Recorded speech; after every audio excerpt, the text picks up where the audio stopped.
I have just come back from Andhra Pradesh, where I'm associated with 24 such schools for the poor. They're unrecognized. The main reason they're unrecognized is that they do not have a playing field the size of a football field. Now, knowing you all know that what the cost of real estate in an urban area in India is, to ask a school to provide a football field and still charge the sort of fees that the school charges are almost going to be impossible.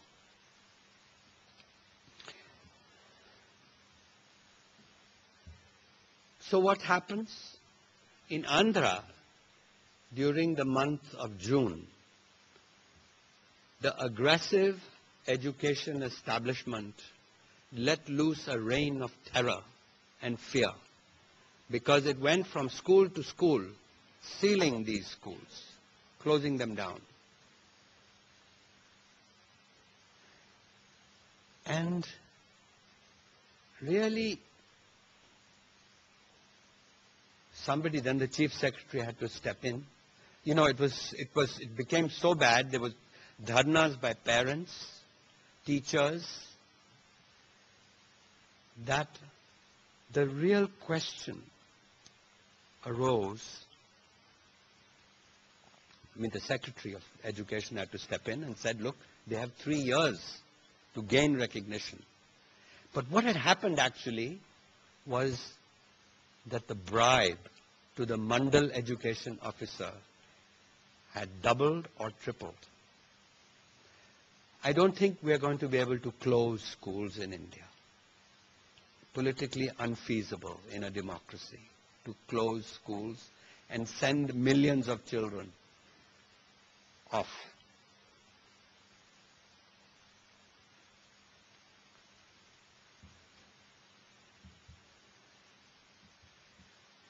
So here's a law that is actually what the result of the law is that the corruption has increased. There was already a payment, a bribe being paid to an official of the education bureaucracy. Now that bribe has gone up 2 or 3 times, thanks to a law passed by Parliament in Delhi, a law that we are all applauding. Anyway, I don't mean to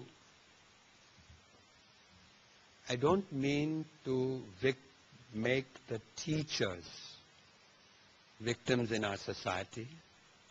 There are lots of teachers who are doing a brilliant job.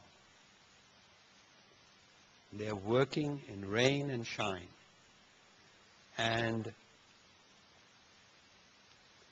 But there has to be a point where we have to come to grips with this question of accountability in the delivery of our services in the country. So the problems of our country are really, I think, not the problems anymore of artha. Our problems are those of dharma. And I think that's really what we want to now talk about in a discussion that I'm about to have for the next 10-15 minutes. What explains this failure of institutions? Why have we ended up where we are today when we were relatively better off just 30 years ago?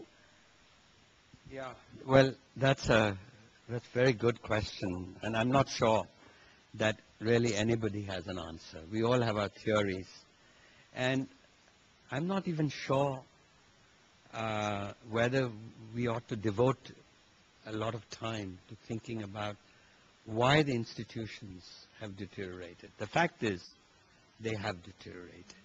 The important thing going forward is how are we going to reform them? How are we going to reform them? And the first thing to recognize is that we are not the first to face this problem. Many countries right through history have had problems of frayed institutions. Those countries have done the reforms. Countries we admire, such as England, we're in the British Council, and we admire the UK. And the UK, in the beginning of the 19th century, we read in our history books, you could buy a seat in Parliament, you could buy any job you wanted to. It was a pretty corrupt society.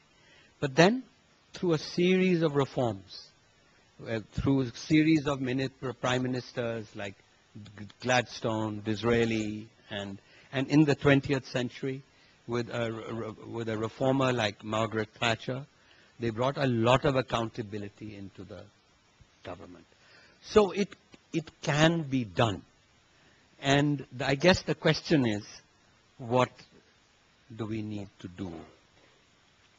First of all, I think those who think that the usual answer at a cocktail party is, we Indians are just corrupt.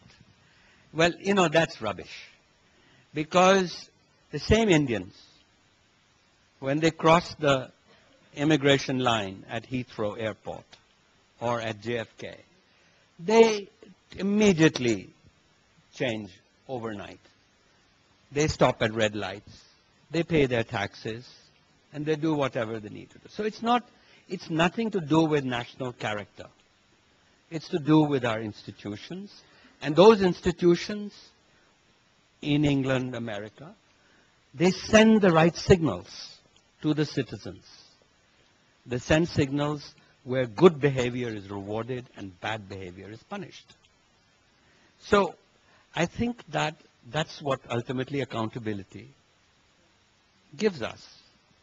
And the real question, I guess, in your mind, Yamini, is